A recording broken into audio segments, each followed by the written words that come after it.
We are here today because of the Alana contribution calculator, which was a like, it was really purpose built, and it is meant to support you guys in giving you the credits that you deserve in a way. And so we have developed this system that, Lutra will explain it a little bit in more detail. But it was a process basically of a 9 month long process of how do we best do this? How do we evaluate different tasks with the same level of fairness, right? Because all of you are contributing in the end to the same system.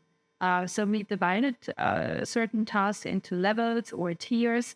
But I think we got it for the most part, right? You guys already voted for the contribution calculator. I know Parini went through every single task of the boutique to make sure everything was perfectly represented. I really appreciate that type of, review and engagement. So thank you for doing that. Responsible essentially were Lutra, Grayscale, myself, on and off, of course, Donnie, and some other people who took a look as well. And yeah, without further ado, let's give it over to Lutra because he's gonna run things today. So Hey, yeah, I hope I will at least do my best. So, dear Alana community, a warm welcome once again from my side. Yeah, I'm a Nucleus Guardian. No, not Guardian, a specialist inside the Alana project.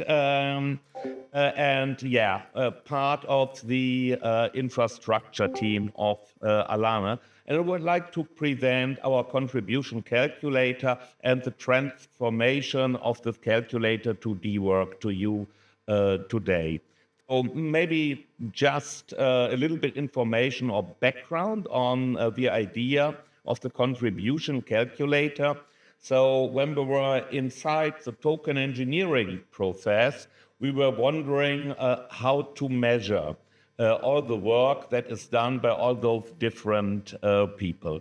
Well, a usual crypto Web3 project, it's easy, right? You have the core team, they do the work, they are somehow full-time employed, and then it's quite easy to measure their contribution for the project as a whole. But as you know, Alana is different.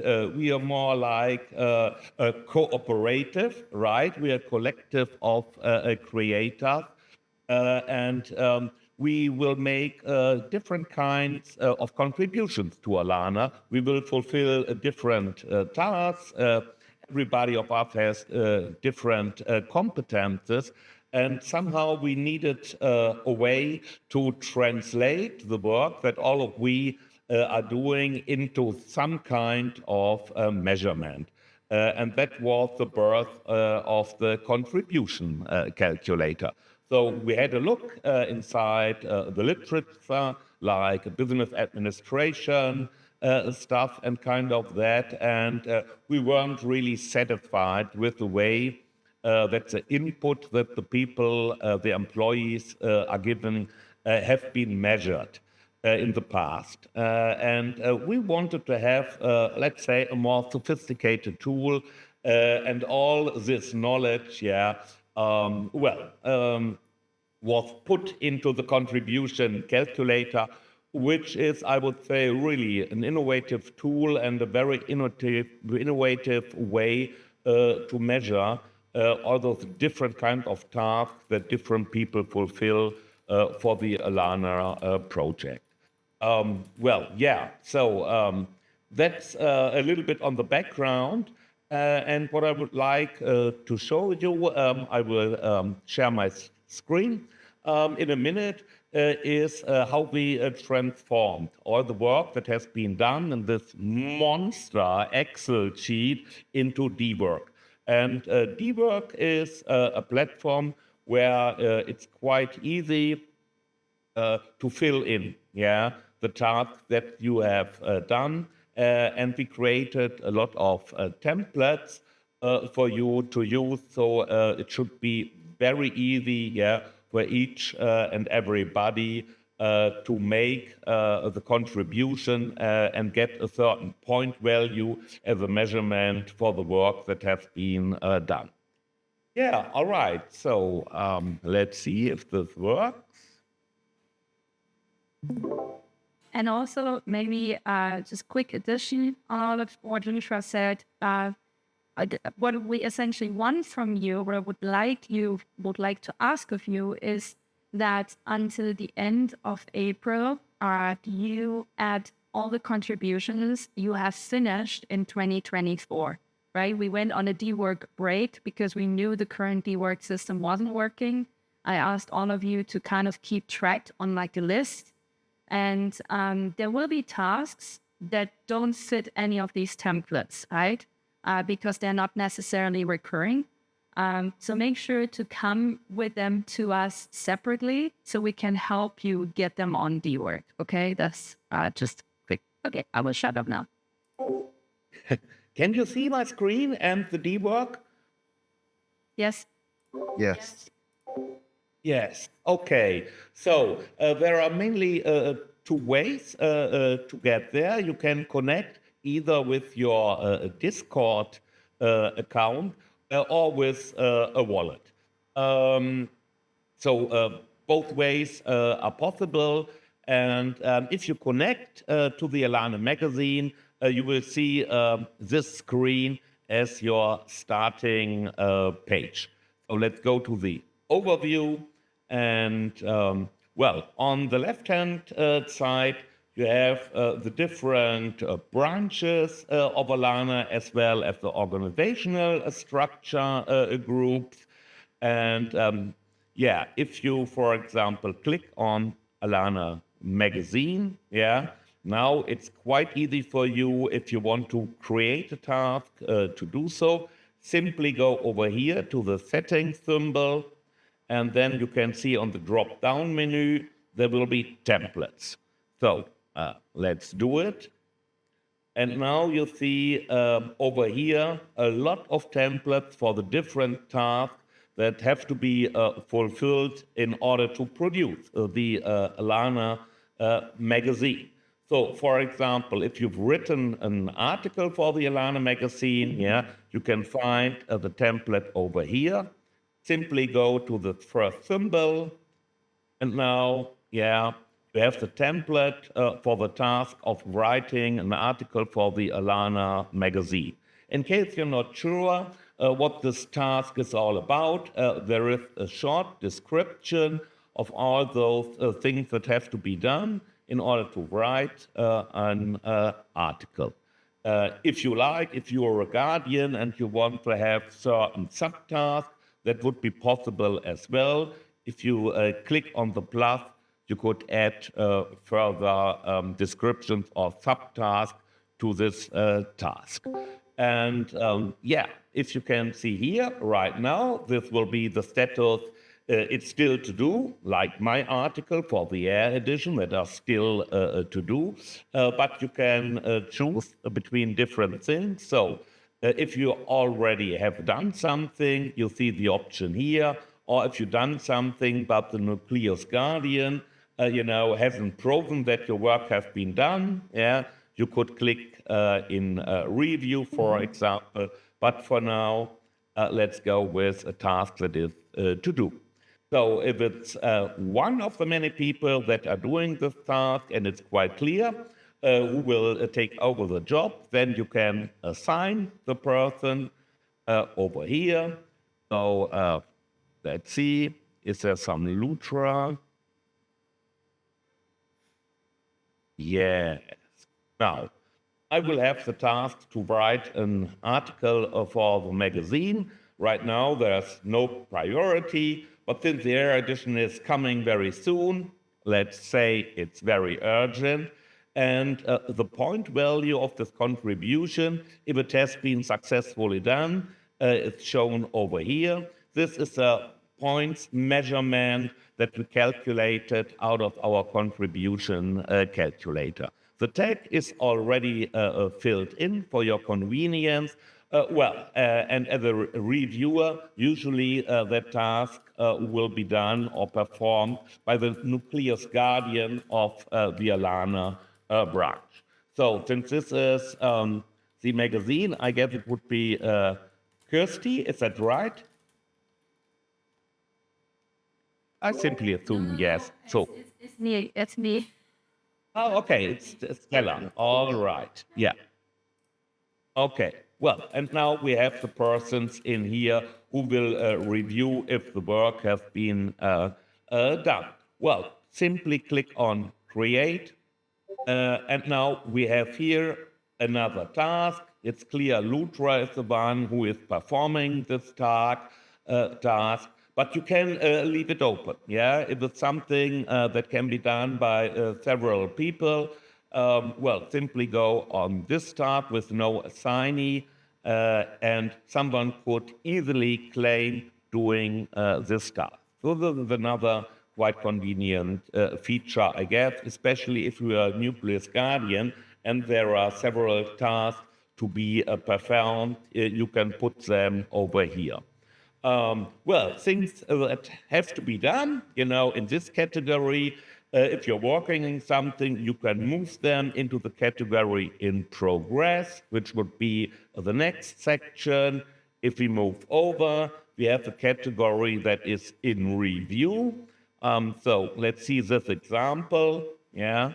Um, the task was assigned to me. I wrote an article for the last edition, and I submitted already a link, yeah, to the article or the magazine, and this is also shown here.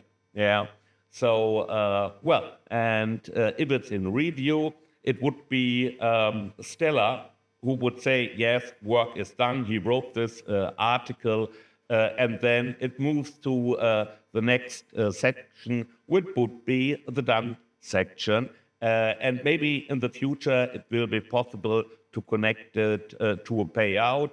But in that case, you would have to connect to DeWork with your wallet instead of your Discord account. Yeah, that's it. And you can go in every branch of Alana, let's say, for example, brand identity and social. Look for the setting symbol. You find the templates, and then you have an overview of all the tasks that have to be fulfilled. Yeah. Inside this branch, and you can easily choose your template and fill in the work that you've done. Yeah, and I guess that's the main functioning of this DeWork platform, and it's meant to simplify, yeah, the way we calculate and review the contributions of all of us. I would say so much from my side. Please feel free to ask any questions. Yes, it's Digital Monkey here. I have a question. Oh yeah, I recognize there's a lot of this is very similar to workflows I've done in the past. My one question would be, I saw the categories you had backlog and to do, and as well as in progress. So there are going to be cases where people are assigned something that they may not have started it yet. And let's say for some reason, like there needs to be a way to kind of distinguish that because maybe something is time critical and they might have to be reassigned to someone else. In that situation, would that person be on the to do in terms of state, or would they be in progress? Like how can one distinguish that? Because maybe for project managers, they may need to reassign. For example, if someone is not available. Yeah, I see your problem. I would say that in your case, you with the nucleus guardian will have to reassign or to move the task. So delete the former assignee and bring him back to the category of to do. If you are looking for other people that are doing it. I think Stella wants to say something. Yeah. But also, you as a nucleus guardian, you can set due dates. So if you know that a task has a certain degree of urgency, right, you can actually set a due date that then comes with an alarm, essentially, of, hey, that due date is overdue, right? And so, yeah, you will get informed, essentially, to reassign. You can put that up as well. There's no problem with setting a due date. Actually, let me quickly. Yeah, I think one issue with that is if you set a due date, and let's say something's time critical. So let's say the deadline is December 31st, and you have a due date of December 24th. What might happen is like, okay, the due date, nothing gets done. The due date comes and goes. It gets triggered. But then now you still only have like 5 days left. Like, there's not like, we need a bit of an early warning because if you wait till the due date happens, then you don't have that time anymore. But what we need is an early signal that someone really does, it won't be able to meet the due date. Like that's actually the more critical question. So Yeah, I understand the problem, but to be fairly honest with you, this is a DAO, which means people should act self-responsibly. So if you're the nucleus guardian, people should come to you and be like, hey, I actually don't think I can do that in the time that you've suggested, right? That is like the ideal scenario of this, right? Of course, we all know that's sadly rarely the case. So yeah, I would suggest going about it like this, where you create a task template, right? Let me check. Now, The urgency is on the right side, Stella, here. where the points are. No, here. so Here you can set it. As well. Yeah. Let me put this up here. So when you click on these like little 3 extra dots, this is where you can set a due date.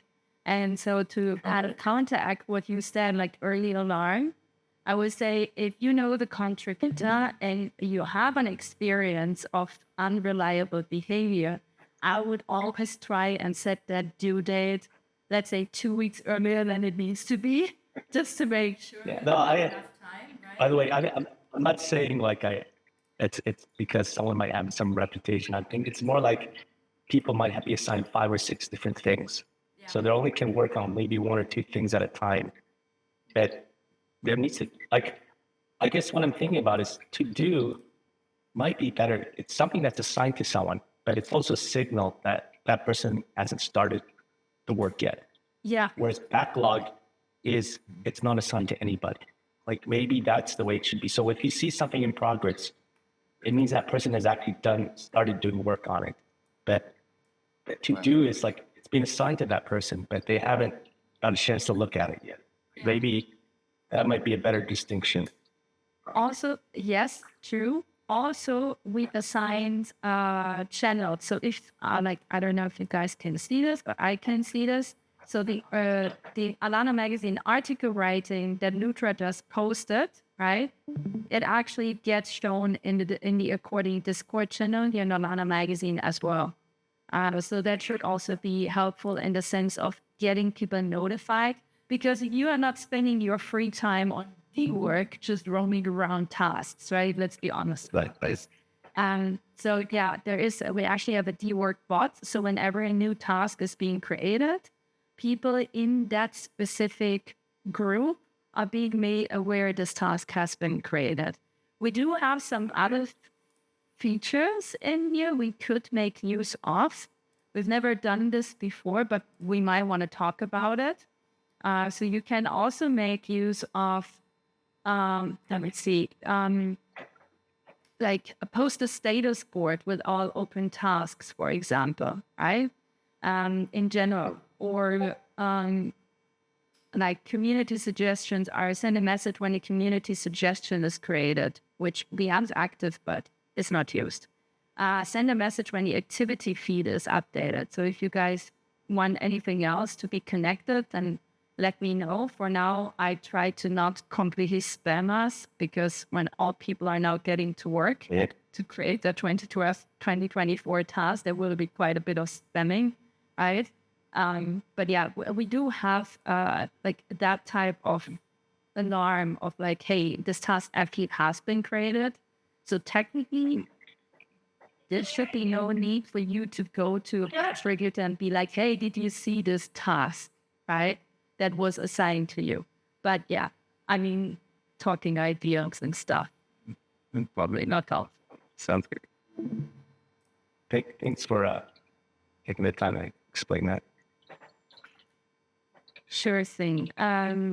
Lutra, did you want to add anything else?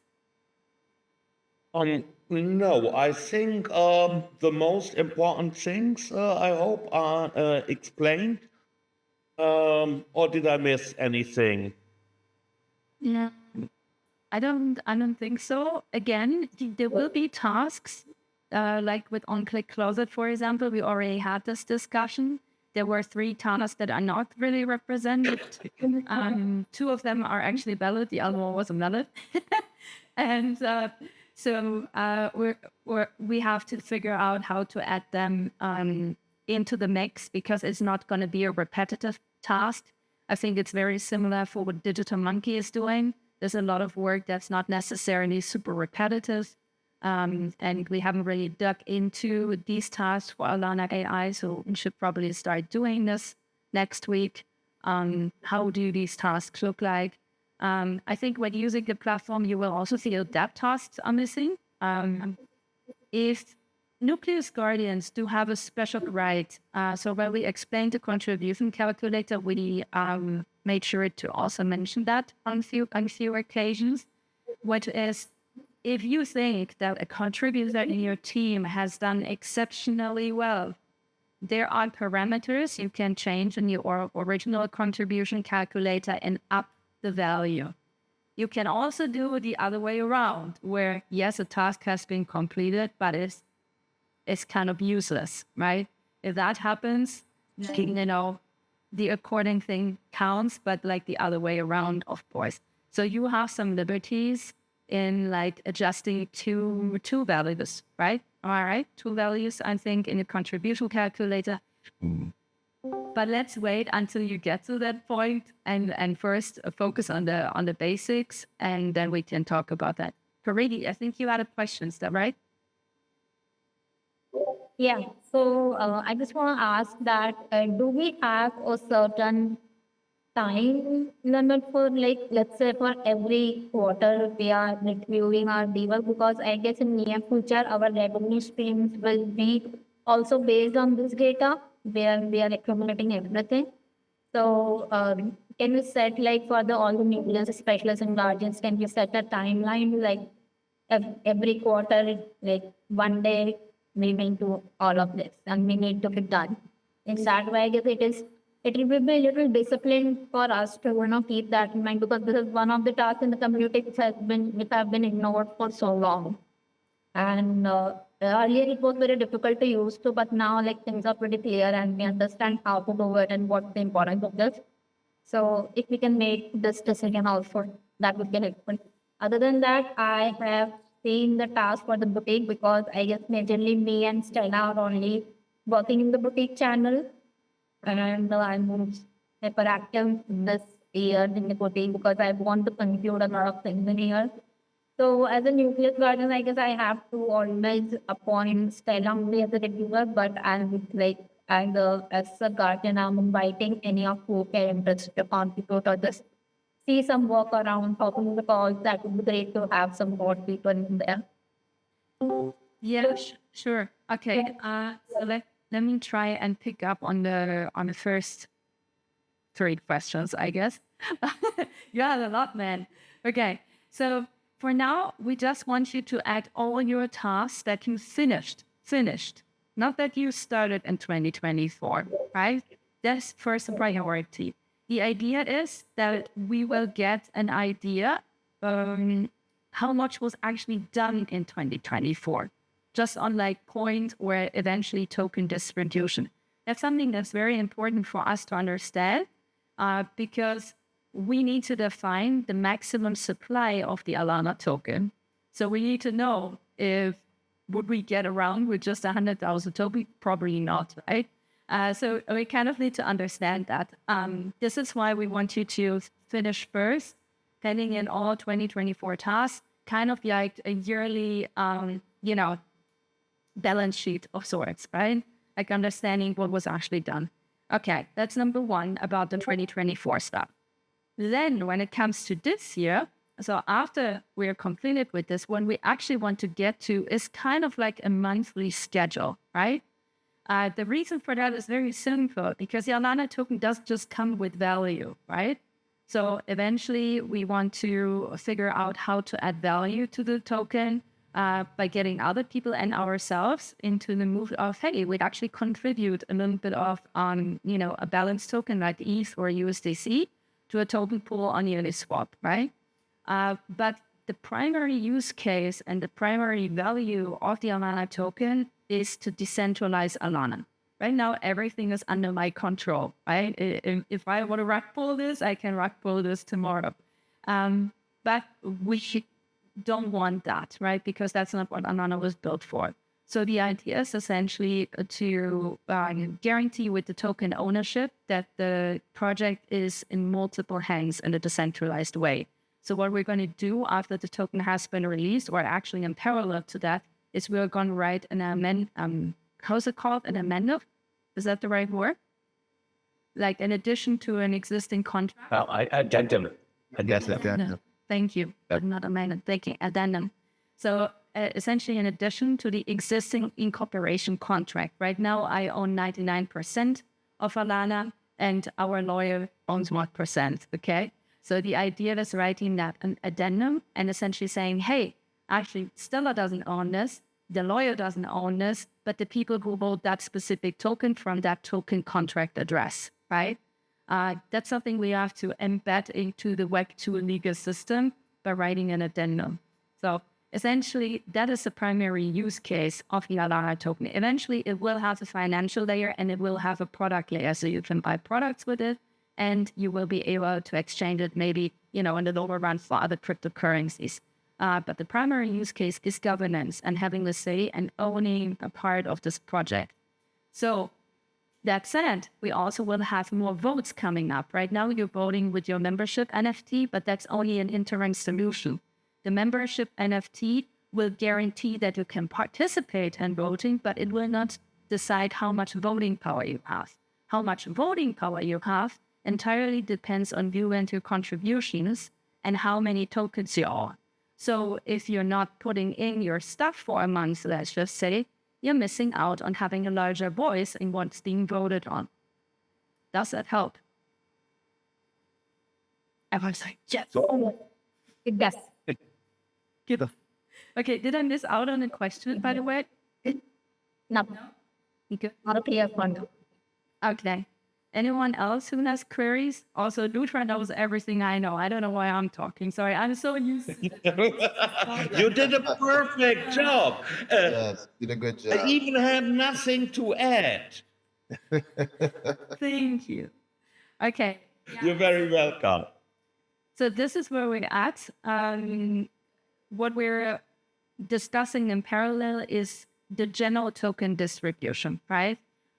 So we are very united, at least in the infrastructure team, that most of the token will actually go directly to the Alana treasury because we do not have a classic core team. Lutra and Grayscale are trusted with making decisions about how much Nucleus Guardians get and how much the Navigator, aka myself, are getting from that.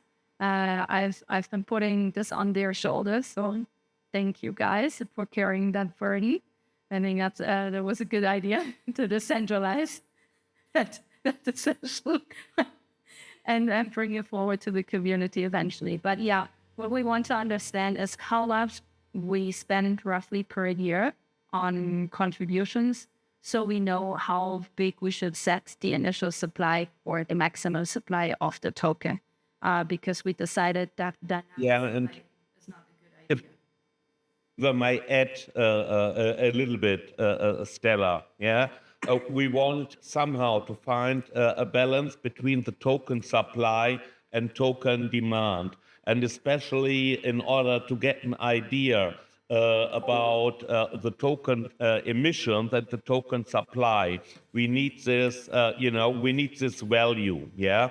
How much of the Alana token will be given out, let's say, during a period of 1 year. And then we can build on that, yeah, and deciding, all right, and this number of tokens will be a mission to all those people that have their Alana token staked.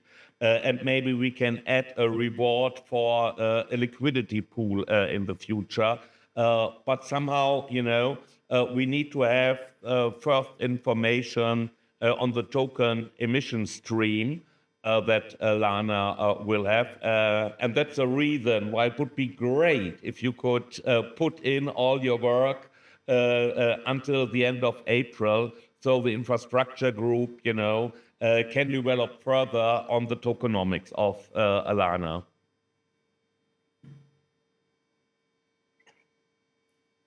So, yeah, I had a comment and a question. So I think first thing is the comment. I think for this to work, especially on the tasks on the DeWork stuff, it's important that the tasks have a very clear acceptability criteria, like criteria for success. And this goes back to whether or not the reviewer decides if the work exceeds or doesn't match.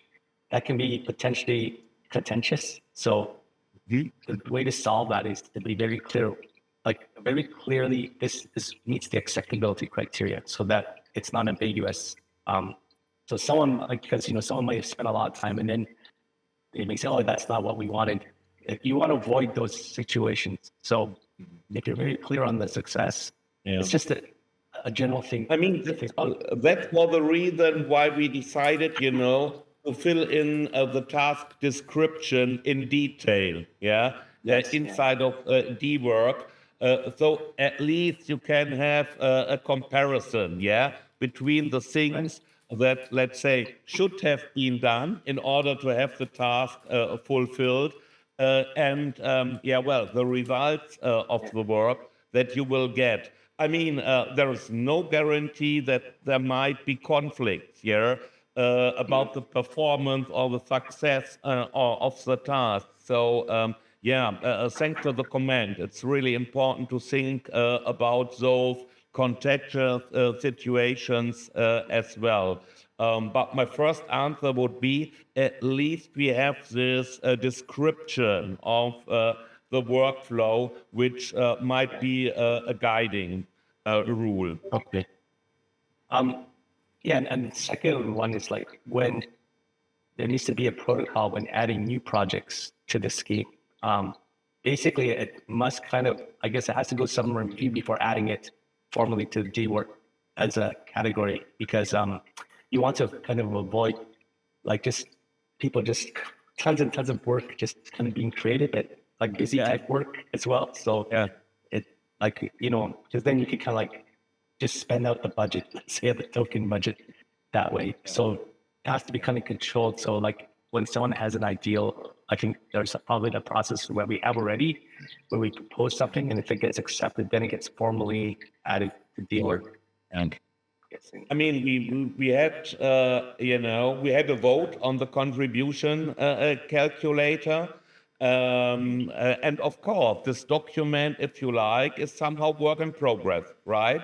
This was the initial start, and Stella discussed with all those different branches, are the tasks missing, should we add certain things, and if we want to add things because we feel, there is an important task that is still missing, we will have to discuss and to add it or not add it, and also vote on the point value for this task. So my answer to your question would be, we will always have this kind of discussion process, about the task and the possible point values before we add it to the contribution calculator and then put it on DeWork. Yeah, great. Thank you. Because right now everything is done where the different tasks from the different departments are, I want to say, have a range, but they're pretty fair, right? There were parameters put in place that level tasks because you know how to put together an LLM, right? But Parini knows how to bring a digital space to life. So you cannot necessarily say what's the coolest thing, right? What's more effort over the other. It's really hard to say. So we try to develop a formula that's, for example, not based on time. Because, for example, I'm a super fast modeler. So I would cut myself, right, if we would use time as a measurement. Because people like me would be undervalued, while people who are like total beginners in 3D modeling would get a lot of credit for it, right? So that was actually one of the first things we figured out, that measuring time is not really a good element to measure, to be honest. What can be measured is effort. What can be measured is quality, brand alignment, right? So if you look at the Excel sheet, these are things we did measure. I agree though with Nutra and you Digital Monkey that we are a DAO. We can always change stuff, right? So if someone has a reasonable idea on how to make this formula better, how to integrate other things, then we should do that. But I also think we should just give this a trial run first, a solid trial run, to understand how well does this perform, and only then actually make changes, right? Because it was sensibly done. It was not put together overnight and just like, hey, let's kind of do this. So Right. Definitely not overnight. Yeah. You Yeah. I mean, I agree. This was, something that we just, kind of wanted to put in place as a starting point.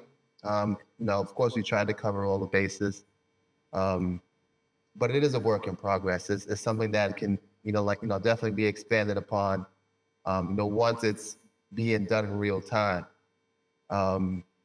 It was also a way to kind of identify what the tasks were. I mean, because we had all these contributions. Someone just learning want to know, so how can I contribute?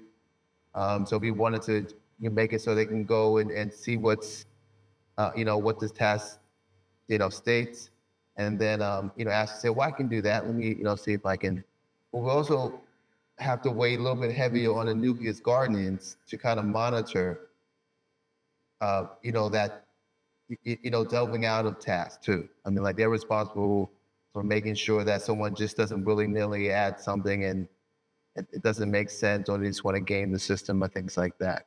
So that's true. When we come up with the compensation, Lutra and I, we're going to really, like, the nucleus guardians should be compensated well themselves, but they also have a lot of responsibility to kind of help navigate this. yeah.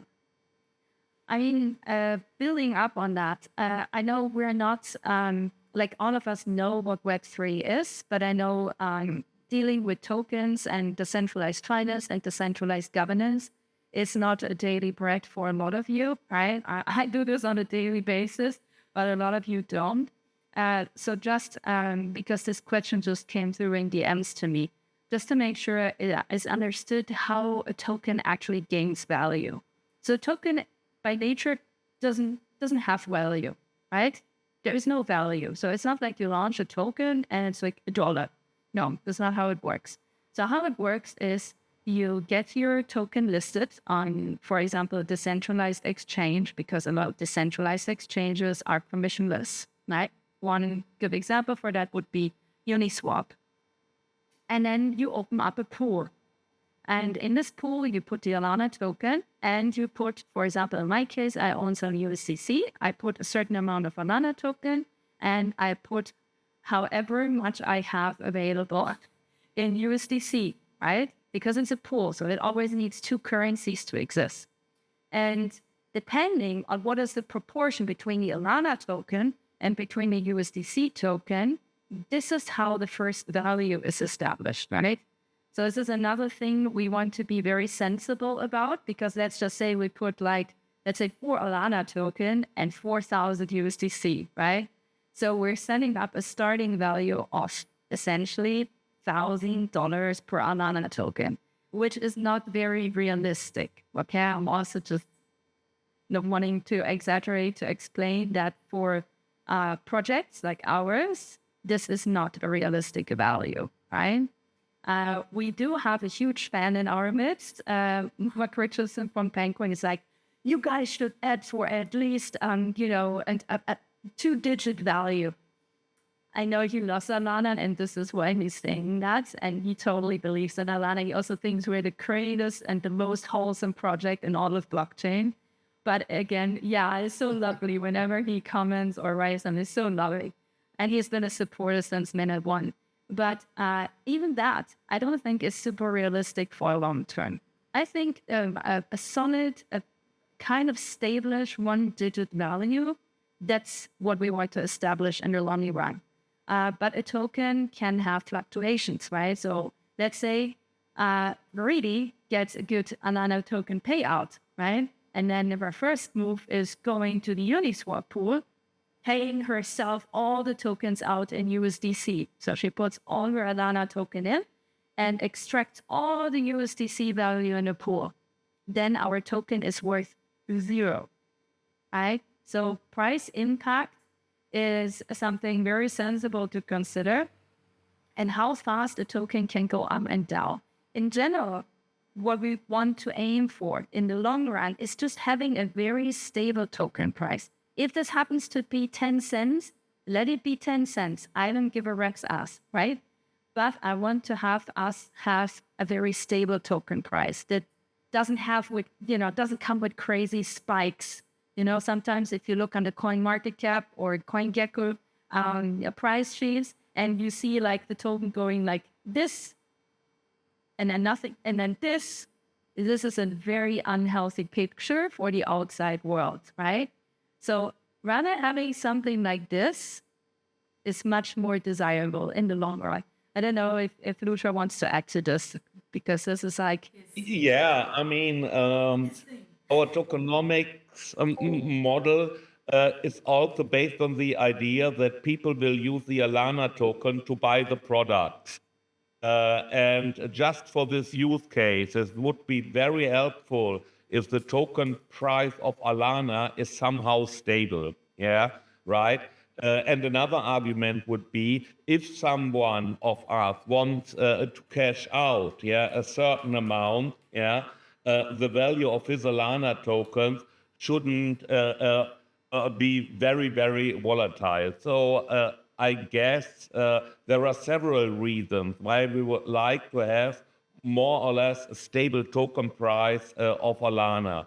And in order to realize this, we need really, to manage the token in certain ways, and we need a very good tokenomics model that serves exactly this purpose. And that's, where the infrastructure and strategy group is working on, I would say. And as I already said, that's one of the reasons why we need the information about the work that has been done for Alana in 24, the points value, so we can use it for further calculations.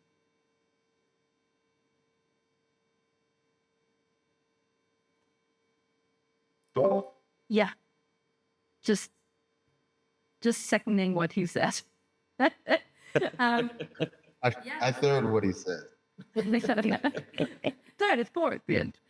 Yeah, I mean, we can do an internal webinar about our tokenomics model in general. I guess we have it in the white paper, and the three of us, let's say, discussed it.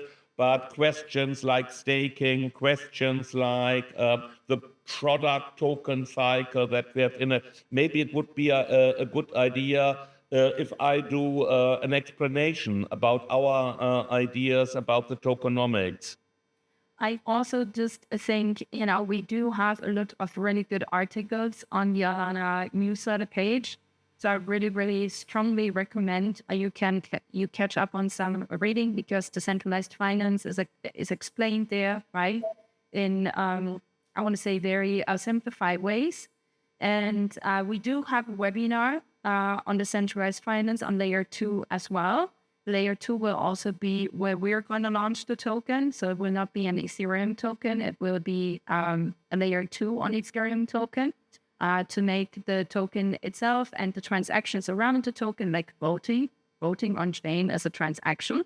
So you need to pay a small fee. And we don't want you guys to pay per vote $10. So we decided to put this on the layer 2, where it's like 0.00 something cents. Right? That is kind of the idea. But yeah, we can at some point, we can also do that. But first we have to, I think, finish like our original proposal around the tokenomics. This will be much easier to do after you guys have handed in your task for 2024. And then once we have reached the point where we are pretty sure this is a good idea, we will come to you anyways. And then you can, poke some more balls into Lutra and we'll figure out if you agree with the tokenomics. But really strongly recommend to sometimes take 5-10 minutes per week to just go through the articles, because they are meant to help you to understand all of these things. Yeah. Anything else? Thumbs up. Okay, let's wrap this up. But everyone else, happy Sunday. Thank you guys for showing up and see you next week. Bye. Bye. All right. Bye-bye.